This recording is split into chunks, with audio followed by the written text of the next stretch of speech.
change the world? Start off by making your bed. If you make your bed every morning, you will have accomplished the first task of the day.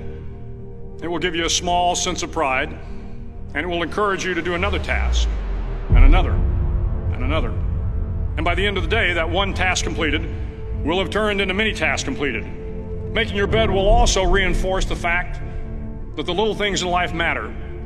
If you can't do the little things right, you'll never be able to do the big things right. And if by chance you have a miserable day, you will come home to a bed that is made, that you made. And a made bed gives you encouragement that tomorrow will be better. To pass SEAL training, there are a series of long swims that must be completed. One is the night swim. Before the swim, the instructors joyfully brief the students on all the species of sharks that inhabit the waters off San Clemente.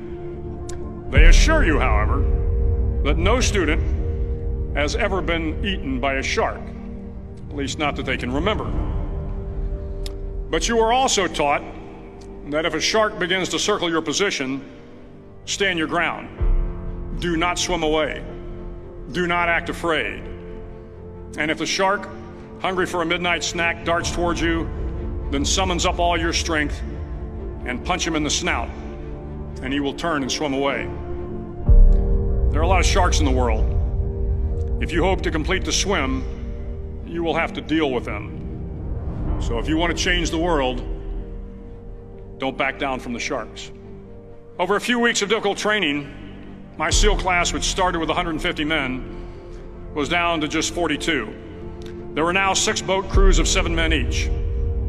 I was in the boat with the tall guys, but the best boat crew we had was made up of the little guys, the Munchkin crew, we called them.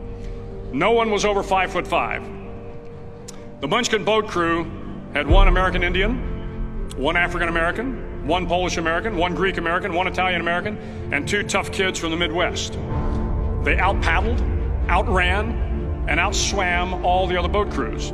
The big men in the other boat crews would always make good-natured fun of the tiny little flippers the Munchkins put on their tiny little feet prior to every swim. But somehow these little guys from every corner of the nation and the world always had the last laugh, swimming faster than everyone and reaching the shore long before the rest of us. SEAL training was a great equalizer. Nothing mattered but your will to succeed, not your color, not your ethnic background, not your education, not your social status. If you want to change the world, measure a person by the size of their heart, not by the size of their flippers. The 9th week of training is referred to as Hell Week. It is 6 days of no sleep, constant physical and mental harassment, and 1 special day at the Mud Flats. The Mud Flats are an area between San Diego and Tijuana where the water runs off and creates the Tijuana Sloughs, a swampy patch of terrain where the mud will engulf you. It is on Wednesday of Hell Week that you paddle down to the Mud Flats and spend the next 15 hours trying to survive this freezing cold, the howling wind, and the incessant pressure to quit from the instructors. As the sun began to set that Wednesday evening, my training class, having committed some egregious infraction to rules, was ordered into the mud. The mud consumed each man till there was nothing visible but our heads. The instructors told us we could leave the mud if only 5 men would quit. Only 5 men, just 5 men, and we could get out of the oppressive cold. Looking around the mud flat, it was apparent that some students were about to give up.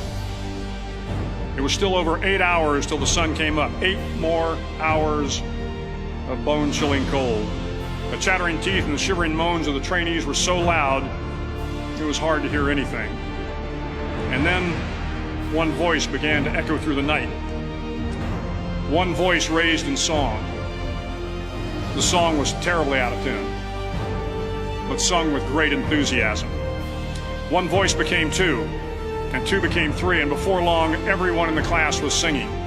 The instructors threatened us with more time in the mud if we kept up the singing, but the singing persisted, and somehow the mud seemed a little warmer, and the wind a little tamer, and the dawn not so far away. If I have learned anything in my time traveling the world, it is the power of hope. The power of one person, a Washington, a Lincoln, King, Mandela, and even a young girl from Pakistan, Malala. One person can change the world by giving people hope. So if you want to change the world, start each day with a task completed. Find someone to help you through life. Respect everyone. Know that life is not fair and that you will fail often. But if you take some risks, step up when the times are the toughest, face down the bullies, lift up the downtrodden, and never ever give up. If you do these things, the next generation and the generations that follow will live in a world far better than the one we have today. And what started here will indeed have changed the world for the better.